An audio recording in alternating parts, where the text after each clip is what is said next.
আমি রয়েছি রীতা সুন্দর বাংলার সঙ্গে। আমি এখন দাঁড়িয়ে আছি কালনার 10 নম্বর ওয়ার্ডে, যেটাকে আমরা নিচু জাপট বলে জানি। এখান দিয়ে যে গঙ্গাটি বয়ে গেছে, সেই গঙ্গা কিন্তু সকাল থেকে রাক্ষসে রূপ নিয়েছে। চারদিক থেকে ভাঙন দেখা দিয়েছে গঙ্গাতে। সকাল থেকে এখানকার এলাকাবাসীরা লক্ষ্য করছে কিভাবে গঙ্গার ভাঙনগুলো এগিয়ে আসছে তাদের বাড়ির দিকে। গঙ্গার ধারে যারা বাড়ি করে রয়েছেন তারা কিন্তু রীতিমতো আতঙ্কিত যে কিভাবে রাত কাটাবেন। খবর পাওয়া মাত্রই এলাকার যিনি কাউন্সিলর রয়েছেন অনিল বসু এবং তার সঙ্গে আমাদের যে কালনা পৌরসভার উপপৌরপতি রয়েছেন তপন পটেল বাবু এবং কালনা থানার আইসি সঙ্গে সঙ্গে এলাকা পরিদর্শন করতে আসেন এবং তারা আশ্বস্ত দেন যে সকাল থেকে আমরা এই গঙ্গার যে ভয়াবহ যে ভাঙন সেই রূপটি আটকানোর চেষ্টা করব।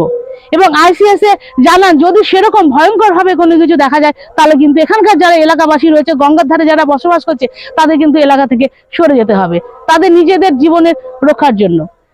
তাই এখনো পর্যন্ত কিন্তু গঙ্গা ভাঙন সব এলাকাবাসীরা এলাকাবাসীরা রীতিমতো আতঙ্কিত। তারা কিন্তু এখন ফার্স্টেশনে ভুগছে যে যদি যে কোনো মুহূর্তে তাদের মাথার উপর থেকে ছাদ চলে যেতে পারে। কারণ কিছু কিছু মানুষ আছে যারা নতুন ভিত করেছে এবং নতুন বাড়ি তৈরি করছে, তারা কিন্তু ভীষণভাবে চিন্তিত এবং আতঙ্কিত, তাদের বাড়ি হয়তো জলের তলায় চলে যাবে। তারা এখন নিরাশার মধ্যে রয়েছে। তাই কাউন্সিলর প্রতিশ্রুতি দিয়েছেন কালকে গঙ্গার যে ভাঙন রোধ সেই কাজ তিনি শুরু করবেন। কালনা থেকে রীতা ভট্টাচার্য, সুন্দর বাংলা নিউজ। আমি ভোর এই 5টা সাড়ে 5টা নাগাদ গঙ্গার পাড়ে আসি। আসার পরে একটু গঙ্গার পাড়ে প্রত্যেক দিনই নাবি, আজকেও নেমেছি।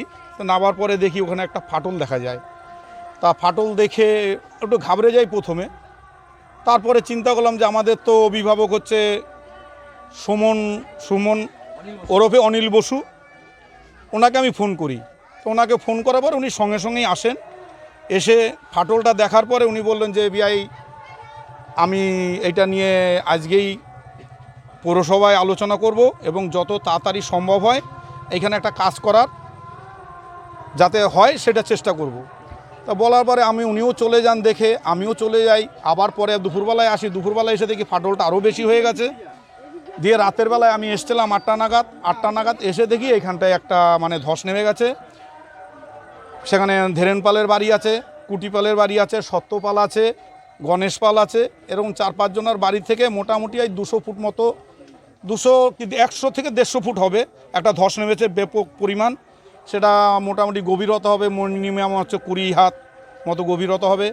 জলের স্পিরিটও বেড়ে গেছে, জল ঘোরপাক খাচ্ছে এবং খেয়াঘাট থেকে যে ফাটলটা দেখা যাচ্ছে আপ টু নরেশ কুমারের ঘাট অবধি এই অনুমানিক 800 থেকে 1000 ফুট হবে, হয়তো আরও বেশিও হতে পারে আন্দাজে বলা। কতটা আতঙ্কিত? আমরা তো এলাকাবাসী হিসেবে আতঙ্কে থাকবোই, কারণ বউ ছেলে মেয়ে নিয়ে থাকা, সবাই বাস করা।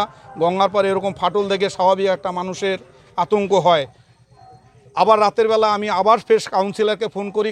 কাউন্সিলর এসে চেয়ারম্যান, ভাইস চেয়ারম্যান এনাদের সবাইকে ডেকে নিয়ে এসে এলাকাবাসীকে আশ্বস্ত করেছে যে আমরা কালকে রাত ভোর হওয়ার সঙ্গে সঙ্গেই যেভাবে কাজ করা যায়, যত দ্রুত কাজ করা যায় কাজ করব আমরা। আর এলাকাবাসীকে সম্পূর্ণ একটা সান্ত্বনা দিয়ে গেছেন যে সম্পূর্ণ বিপদ আপদে আমরা আপনাদের সঙ্গে আছি, ভয় পাওয়ার কোনো দরকার নেই। আমার নাম সন্তোষ পাল। আমাকে ফোন করে সন্তোষ দা যে এরকম গঙ্গায় একটা ফাটল ধরেছে। সকালে এসে আমি দেখে যাওয়ার পরে সেটা আমি ইঞ্জিনিয়ারের সঙ্গে আলোচনা করি। তাই এখন তো আপনারা সকলেই জানেন যে একটা নির্বাচন নিয়ে একটা খুব চাপে আছি আমরা। সেই নির্বাচনকে কেন্দ্র করে এখন আমাদের সমস্ত কাজকাম করতে হচ্ছে। তাই যার ফলে সকালে দেখি ইঞ্জিনিয়ারের সঙ্গে আমি আলোচনা করে যে কালকে আমরা একটা সিদ্ধান্ত নিয়েছি যে কোনো প্রকারেই যে যত তাড়াতাড়ি সম্ভব এটাকে সুব্যবস্থা নেওয়ার। কেননা আমাদের মাননীয় মুখ্যমন্ত্রী সবসময় মানুষের পাশে থাকে এবং তার উন্নয়ন নিয়ে আমরা আগামী দিন থেকে ইঞ্জিনিয়ারকে ডেকে নিয়ে সমস্ত কাজকামের ব্যবস্থা যেভাবে যেটা করণীয় প্রয়োজন আমরা সেটা সুব্যবস্থা আগামীকাল থেকে শুরু করি। কতটুকু এলাকা ফাটল ধরেছে? মোটামুটি 1000 ফুটের মতো। 1000 ফুটের উপর হবে, বেশি হবে কম না, অনেকটা নিয়েই যেতে হবে। এলাকাবাসীরা আতঙ্কিত, এই বিষয়ে আপনি কী বলবেন? এবং তাদেরকে আমরা আশ্বাস দেওয়া হচ্ছে যে আগামীকাল থেকে তার সুব্যবস্থা আমরা যেটা বললাম সেই ব্যবস্থা আমরা মমতা বন্দ্যোপাধ্যায়ের উন্নয়ন নিয়ে আগামীকালই আমরা সুব্যবস্থা নিয়ে আসছি। আজকে এই 10 নম্বর ওয়ার্ডে গঙ্গাতে কি মানে অসুবিধা কি হয়েছে? আপনার হচ্ছে আমাদের যেটা ফেরিঘাট রয়েছে সেই ফেরিঘাট থেকে ভাটা পর্যন্ত, ভাটার দিক পর্যন্ত প্রায় 1000 ফুট লম্বা হবে, দীর্ঘ হবে, সেই জায়গাটায় আপনার হচ্ছে গিয়ে ফাটল দেখা দিয়েছে। প্রাকৃতিক বিপর্যয় বলা চলে। স্বাভাবিকভাবে এখন যেহেতু নির্বাচন আচরণবিধি লাগু হয়ে গেছে, স্বাভাবিকভাবে আমাদের তো অনেক প্রতিশ্রুতিমূলক আমরা কথা বলতে পারি না। যেহেতু এটা প্রাকৃতিক বিপর্যয়, আমরা আগামীকাল থেকেই তার যথাযথ ব্যবস্থা নিয়ে আমরা গ্রহণ করছি। এটুকুনি বলতে পারি। এলাকাবাসীদের আপনাদের মাধ্যমে এটুকুনি আশ্বস্ত করতে পারি, যেহেতু আগামীকাল থেকেই আমরা নির্বাচন আচরণবিধি মেনেই যেটুকুনি করার কথা আমরা সেটা করব। এলাকাবাসীকে আপনাদের মাধ্যমেই জ্ঞাত করছি যে তাদের অযথা আতঙ্কিত হওয়ার কিছু নেই। আমরা যথাযথ ব্যবস্থা নেওয়ার আমরা গ্রহণ করার আমরা ব্যবস্থা গ্রহণ করছি খুব শীঘ্রই।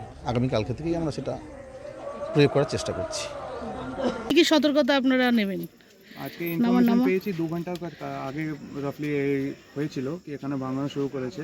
বলছে কি 7-8 ফিট একদমই ভাঙিয়ে দিয়েছে 2-3 ঘন্টার মধ্যে। তো আপাতত রাত্রিবেলার জন্য আমরা সিভিক পুলিশ, সিভিল ডিফেন্সকে এখানে তৈনাত করে দিচ্ছি। পুলিশ আছে, আমরা অ্যাডমিনিস্ট্রেশন আছি এখানে। রাত্রিবেলা যদি নৌকা দরকার পড়বে তো নৌকা চলবে, কিন্তু কালকে ভোরবেলা 6টায় আমরা পুরোটাই যে ঘাট আছে এখানে সব সিল করিয়ে দেবো। তারপর ইরিগেশন ডিপার্টমেন্ট এসে এখানে যে এম্বার্কমেন্ট যে করতে হবে ওটা করা যাবে। Thank you.